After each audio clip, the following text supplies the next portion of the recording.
नमस्कार, मैं doctor Kamaljeet Kaur Mehta, associate professor, department of home science, government girls college, पेपार city. आज आपके साथ जिस विषय पर बात करने जा रही हूँ, वो विषय है गर्भावस्था में होने वाली सामान्य कठिनाइयाँ एवं उनका उचित उपचार। जैसे कि हम जानते हैं कि गर्भावस्था जो है ये एक 9 महीने का 9 माह की अवधि है, जिसे हम जो है 280 दिन या 280 दिन भी काउंट करते हैं और 9 महीने भी इसको काउंट किया जाता है।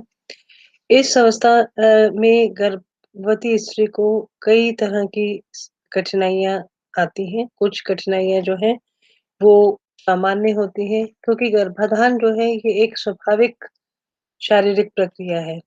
और कई प्रकार के इसमें गर्भवती स्त्री को कष्ट हो सकते हैं। कुछ कष्ट जो हैं वो जो है सामान्य एवं स्वाभाविक होते हैं और समय के साथ स्वतः ही समाप्त हो जाते हैं।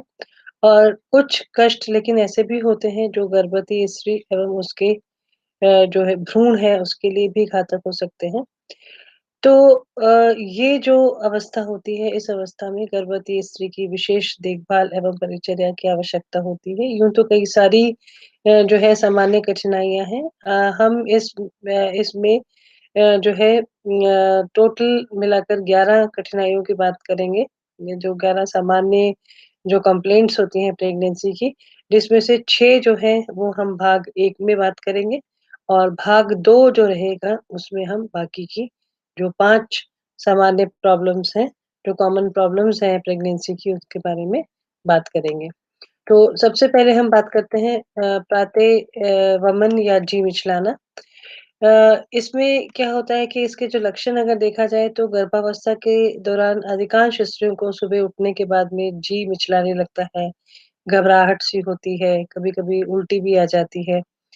और कुछ स्त्रियाँ जो हैं वो इस कष्ट को आसानी से झेल लेती हैं, लेकिन कुछ जो ज़्यादा ही सेंसिटिव लेडीज़ होती हैं, ज़्यादा संवेदनशील स्त्रियाँ होती हैं, वो इस कष्ट को आसानी से सहन नहीं कर पाती हैं।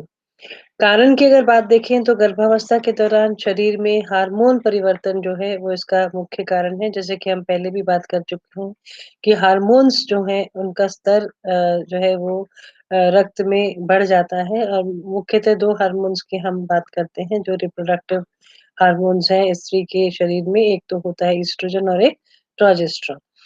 तो जो है एक तो ये एक मुख्य कारण होता है और कभी संवेगात्मक असंतुलन की स्थिति जो है उसमें ये अधिक उग्र रूप धारण कर लेता है। और कई बार क्या होता है कि प्रथम प्रसव होता है तो उसमें अत्यधिक चिंता होती है, घबराहट होती है या प्रसव काल की पीड़ा का एक अवचेतन मन में, एक अनकॉन्शियस दिमाग में एक भय रहता है। और कभी-कभी घर में भी अगर कॉन्फ्लिक्ट रहता हो या घर में भी अगर कोई गृह कलह आदि इस तरह की कोई कोई डोमेस्टिक वायलेंस या कुछ इस तरह की अगर समस्याएँ होती हों, तो उसके कारण भी ये समस्या जो है ये और बढ़ जाती है। अब हम बात करते हैं इसके उपचार की। नॉर्मली अगर साधारण दशा में इसको अगर कुछ ये कोई रोग नहीं है और इसको अगर कुछ अधिक ध्यान ना दिया जाए तो ये प्रायः स्वतः ही दूर हो जाता है। लेकिन इसके लिए कुछ सिंपल से कुछ स्टेप्स हैं जो एक गर्भवती स्त्री को लेने चाहिए। सबसे पहले तो बिस्तर पर से उठते ही उसे हल्के भोज्य पदार्थ जैसे बिस्किट, भुने हुए चने इत्यादि खाने को देने चाहिए। कुछ देर उसको बिस्तर पर ही विश्राम करना चाहिए। यानी कि नॉर्मल व्यक्ति एकदम से बिस्तर से उठकर और अपने नॉर्मल रूटीन में आ जाता है, ऐसा गर्भवती स्त्री को नहीं करना चाहिए। और प्रातःकाल जो है तरल पदार्थ जैसे दूध, सूप, छाछ आदि जो है ये नहीं पीना चाहिए क्योंकि इससे जो है वमन की संभावना बढ़ जाती है। ऐसे में उसको हल्की दूध की चाय और साथ में कुछ जो है इस तरह का कुछ कीन पदार्थ जैसे भुना हुआ काजू या भुने हुए मूँगफली इस तरह की छोटी सी जो चीज़ें जो हैं हल्की-फुल्की वो दी जा सकती हैं। और मसालेदार एवं गरिष्ठ और वसायुक्त भोजन नहीं दिया जाना चाहिए। यदि स्त्री को भोजन के तुरंत बाद अगर वमन होता है तो उसे भोजन के पूर्व और बाद में आधे घंटे तक विश्राम करना चाहिए। और अगर अधिक वॉमिटिंग्स होती हैं तो चिकित्सक की सलाह पर ही वमन निरोधी औषधि जो है उसका सेवन करना चाहिए। और अधिक अगर जी मिचलाता है तो जिससे जो भी इस तरह का कोई मुखवास हो या कोई पिपरमिंट हो, इलायची हो या लौंग आदि को मुँह में डाल लेना चाहिए। ये जो है एक और चित्र के पेज में बताया गया है कि किस तरह से नौसिया और वॉमिटिंग जो है जिनको मिला के मॉर्निंग सिकनेस होती है और ये टोटली एक तरह का अनप्लेज़ेंट जो है एक्सपीरियंस होता है। और इसकी जो रेमेडीज़ बताई गई हैं उसमें यही है कि अच्छी नींद अच्छी आनी चाहिए, दिन में नैप लेना चाहिए और जो है एक्सर्शन ज़्यादा नहीं होनी चाहिए, स्मॉल मील्स लेनी चाहिए, छोटी-छोटी क्वांटिटी में खाना चाहिए। बहुत ज़्यादा खाने से भी वॉमिटिंग्स जो है वो आ सकती हैं। एक साथ अगर अधिक मात्रा में भोजन लिया जाए, ज़्यादा स्पाइसी और ऑयली फूड जो है वो डाइजेस्ट नहीं होता है। फिर जो है जो विटामिन्स जो है वो टाइम से ले लेने चाहिए और जो भी जो एक्स्ट्रा सप्लीमेंट्स डॉक्टर ने बताए हों और जो है हमेशा बॉडी को हाइड्रेटेड रखना चाहिए यानी खूब सारा पानी जो है वो पीना चाहिए। और अगर फिर भी जो है ये पर्सिस्ट करती है कंडीशन तो डॉक्टर को दिखाना चाहिए। अब हम बात करते हैं यही ये एक और मॉर्निंग सिकनेस के लिए एक और चित्र जैसे है कि इसमें कुछ छोटे-छोटे से टिप्स दिए गए हैं। जैसे कम मात्रा में खाएँ, ज़्यादा बार-बार खाएँ, ब्रेकफ़ास्ट बेड में कर लें, स्टे हाइड्रेटेड की अभी हमने बात की। अदरक किसी को अदरक और किसी को नींबू का स्वाद अच्छा लगता है तो वो चूस लिया जाए। और जो है अगर ज़्यादा स्मेल आती है तो खाना व्यक्ति खुद ना बनाए, है ना? और रेस्ट करे और हल्का खाए ये सब चीज़ें इसके जो है मॉर्निंग सिकनेस को प्रिवेंट करने की टिप्स हैं। उसके बाद में हम सेकंड जो समस्या जो माइनर कंप्लेंट होती है, एक होती है मलबद्धता या कब्ज़। ये 90% महिलाओं को गर्भावस्था के दौरान कब्ज़ की शिकायत हो जाती है। इसका भी मेन कारण ये होता है कि प्रोजेस्टेरोन हार्मोन का जो स्रावन होता है, वो इस अवस्था में अधिक होता है, जिससे कि आंतें जो होती हैं, उनकी पेशियाँ जो है वो मुलायम होकर ढीली हो जाती हैं। और इसकी वजह से ढीले होने की वजह से उनकी जो सक्रियता कम होती है, तो मलबद्धता हो सकती है। दूसरा एक और कारण होता है कि गर्भावस्था में लोह तत्व जो है, उसका अधिक सेवन जो है सप्लीमेंट्स भी डॉक्टर्स देने के लिए कहते हैं, आहार में भी अधिक लोह तत्व की आवश्यकता होती है, तो उससे भी मांसपेशियाँ ढीली हो जाती हैं और जो उनकी कब्ज़ का कारण बढ़ती है। और तीसरा कारण क्या होता है कि गर्भ का जो बढ़ता हुआ भार होता है, वो आंतों पर पड़ता है, जिससे कि उनकी जो पाचन क्रिया जो होती है, वो गड़बड़ हो जाती है और इसका इफ़ेक्ट जो है वो इसका जो रिज़ल्ट होता है कि वो कब्ज़ हो जाती है। अब इसके उपचार के लिए ख़ास बात ये है कि सबसे बड़ी बात इसमें इम्पोर्टेंट चीज़ ये होती है कि जो है इसके लिए हमेशा शौच के लिए एक रेगुलर हैबिट बनाई जानी चाहिए, यानी एक एक रेगुलर समय होना चाहिए। ऐसा नहीं कि जब इच्छा होगी तब जाएँगे या जब ज़रूरत होगी तब जाएँगे, लेकिन जो समय निर्धारित है, उस निर्धारित समय में यदि स्त्री जो है अपने जो है शॉर्ट के लिए अगर जाती है रेगुलर अपने हैबिट्स को रखती है तो ये बहुत ही उसके लिए लाभदायक होता है। और इसके अलावा जितने भी जो रेशेदार पदार्थ होते हैं आहार में चोकर युक्त आटा होना चाहिए और छिलके वाली दाल जो है, छिलके वाले फ्रूट्स जो है यानी कि मौसमी का रस या लेने की बजाय मौसमी अगर खाई जाए है ना? और जो है सलाद जो है वो छिलके सहित सलाद और फल अगर खाया जाए, तो ये जो है उसके आहार को अधिक रेशा सॉरी प्रदान करते हैं, जो कि उसके लिए हेल्पफुल हो सकता है। फिर हम बात करते हैं कि अधिक मात्रा में तरल पदार्थ और जल का सेवन जो है, वो करना चाहिए। नियमित रूप से टहलना, हल्का व्यायाम करना जो है वो भी सहायक हो सकता है और चिकित्सक की परामर्श के बिना किसी भी तरह का कोई भी ऐसी औषधि नहीं लेनी चाहिए जो कि दस्तावर औषधि हो यानी कि जो कि मोशन के लिए दी जाती है। क्योंकि ऐसा होने करने से जो है गर्भपात होने की भी संभावना हो जाती है। और यही जो है ये कॉन्स्टिपेशन को रिलीव करने के लिए जो कुछ होम रेमेडीज़ जैसे हम कई अक्सर बात करते हैं घरेलू नुस्ख़ों की, तो उनमें से जैसे नींबू है, ऑरेंज है, फ्लैक्स सीड्स है, बनाना है, कीवी फ्रूट है, विटामिन सी है, एप्पल जूस है, ग्रीन टी है, दही है, ये सब चीज़ें जो हैं ये इस चीज़ में महिलाओं को हेल्पफुल हो सकती हैं। किसी को कोई चीज़, किसी को कोई चीज़ जो है ये अपनी इच्छा के अकॉर्डिंगली ली जा सकती है। तीसरी हम बात करते हैं हृदय-दाह की। अ, हृदय-दाह जो है ये एक कष्ट है, ये गर्भावस्था के अंतिम 3 महीनों में अधिक अनुभव होता है। इसमें क्या होता है कि गर्भस्थ शिशु का इसका कारण ये होता है कि का जो भार होता है वो स्त्री के उदर में ऊपर की ओर पड़ता है, जिससे उसकी जो कार्डियक संवरणी होती है, यानी जो ईसोफिगस होता है, जो ग्रास नली होती है, उस ग्रास नली की जो वाल्व होती है वो जो वाल्व होती है वो ढीली हो जाती है और जिसकी वजह से आमाशय के जो पदार्थ होते हैं, वो ग्रास नली में यानी खाना खाने के बाद में जो वापस से एसिड्स हैं, वो वापस ऊपर की ओर जाते हैं जिससे जो है जलन उत्पन्न हो सकती है। और इसकी उपचार की बात करें तो वसायुक्त तले भुने और मिर्च मसालेदार भोजन जो है उनका सेवन नहीं करना चाहिए। गैस उत्पादक पदार्थ जैसे फूल गोभी, मूली, मटर, उड़द की दाल, चना इत्यादि जो है, जिनसे अधिक गैस होती है, उनका सेवन नहीं करना चाहिए। और रात्रि का भोजन जो है वो सोने से कम 2 से 3 घंटे पहले हो जाना चाहिए, जिससे कि खाना जो है वो सोने से पहले पूरी तरह पच जाए।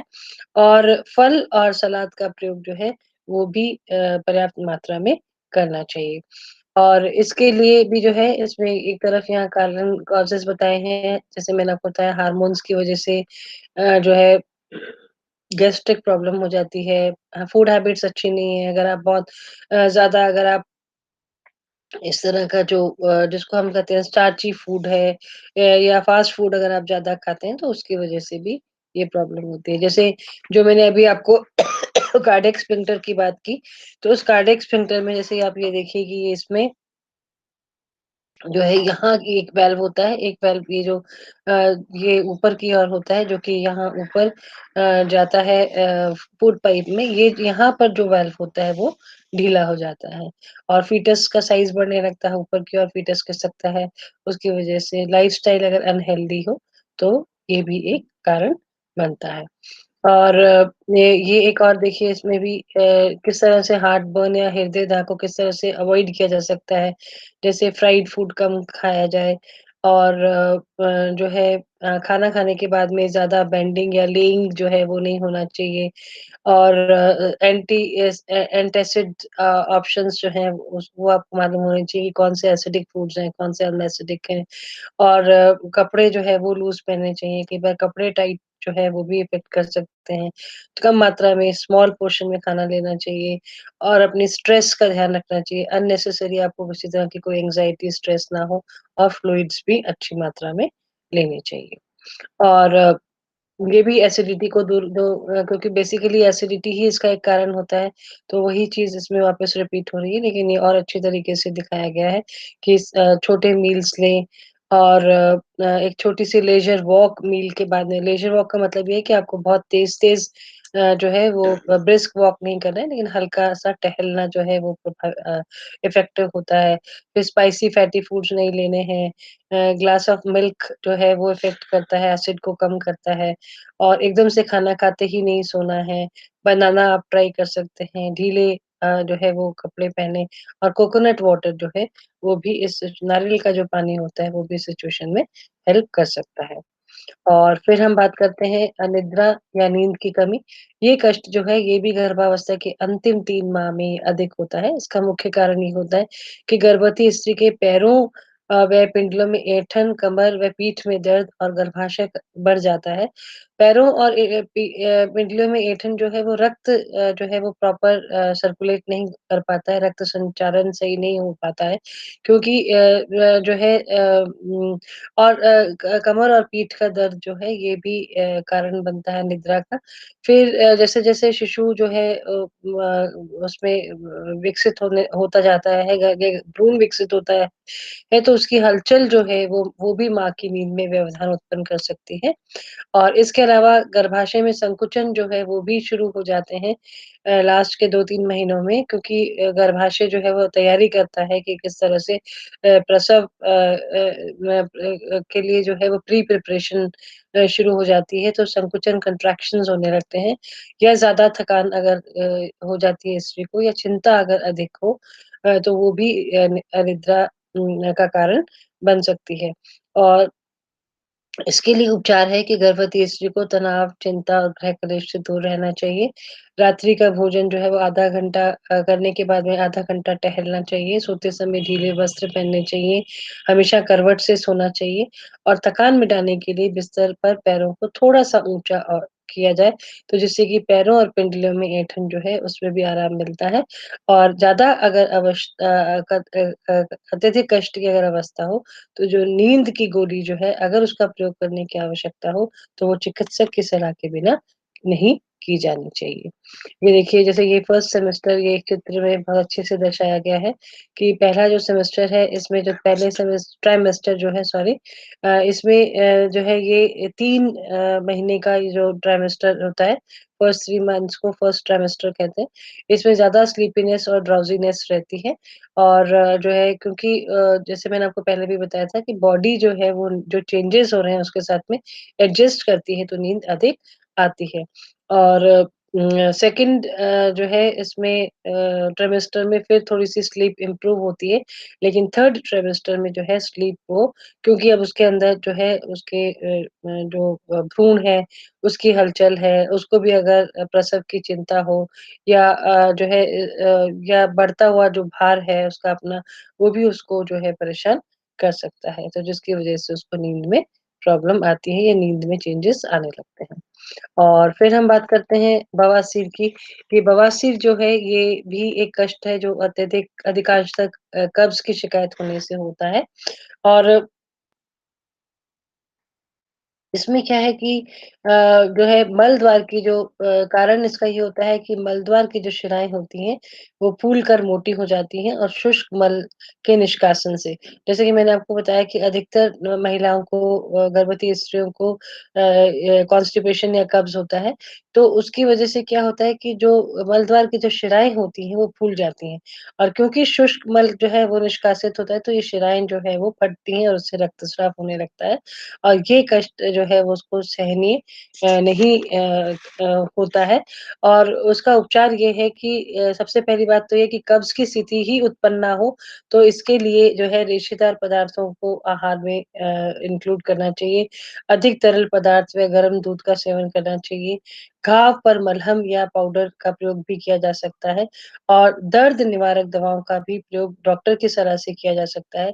लेकिन एक ये सलाह दी जाती है कि बवासीर के लिए जो या फिशर्स के लिए कई लोग जो जिनको बवासीर को इंग्लिश में हेमोराइड्स भी कहा जाता है, इसके लिए या फिशर्स जो होते हैं, इसके लिए जो सर्जरी कई लोग करवाते हैं कि ये सर्जरी से ठीक हो जाएगा, लेकिन गर्भावस्था के दौरान इस का प्रयास कभी भी नहीं करना चाहिए। और इसमें लास्ट जो प्रॉब्लम की अब हम बात कर रहे हैं, वो है बार-बार मूत्र उत्सर्जन। इसमें कारण ये होता है कि गर्भावस्था के प्रथम 3 माह में जब गर्भाशय की वृद्धि होने लगती है, तो इसका जो दबाव होता है, वो मूत्राशय पर पड़ता है और जिससे कि बार-बार मूत्र त्यागने की इच्छा गर्भवती स्त्री को होती है। और गर्भावस्था के जो अंतिम 1-2 सप्ताह होते हैं, उसमें भी गर्भस्थ शिशु जो है, वो नीचे की ओर गतिशील हो जाता है, जिससे कि मूत्राशय पर अधिक प्रभाव पड़ता है या दबाव पड़ता है और स्त्री को लगता है कि उसे बार-बार जो है मूत्र को उत्सर्जन की आवश्यकता पड़ती है। इसके लिए उपचार ये होता है कि आहार और जल की मात्रा को कम नहीं करना चाहिए लेकिन रात्रि को सोते समय जल की मात्रा पर नियंत्रित किया जा सकता है और उचित विश्राम जो है वो से भी इस स्थिति को आराम मिलता है। तो ये हमने मुख्यतः 6 जो है माइनर कंप्लेंट्स की बात की जो कि गर्भवती स्त्री को अक्सर ये समस्याएँ हो जाती हैं और वैसे तो ये समस्याएँ जो है ये बहुत उस तरह की नहीं है जिनमें कि बहुत ज़्यादा किसी इस तरह का कोई डॉक्टरी या चिकित्सीय उपचार की आवश्यकता हो। लेकिन फिर भी इन समस्याओं के लिए जो है गर्भवती स्त्री को हमेशा सजग रहना चाहिए और जहाँ भी उसे लगे कि उसकी समस्या बढ़ रही है और स्वतः नियंत्रण में नहीं आ रही है या जो उपचार सामान्यतः बताए जाते हैं, उनसे ये नहीं कंट्रोल में आ रही है, तो उसे ज़रूर से चिकित्सीय परामर्श लेना चाहिए। धन्यवाद।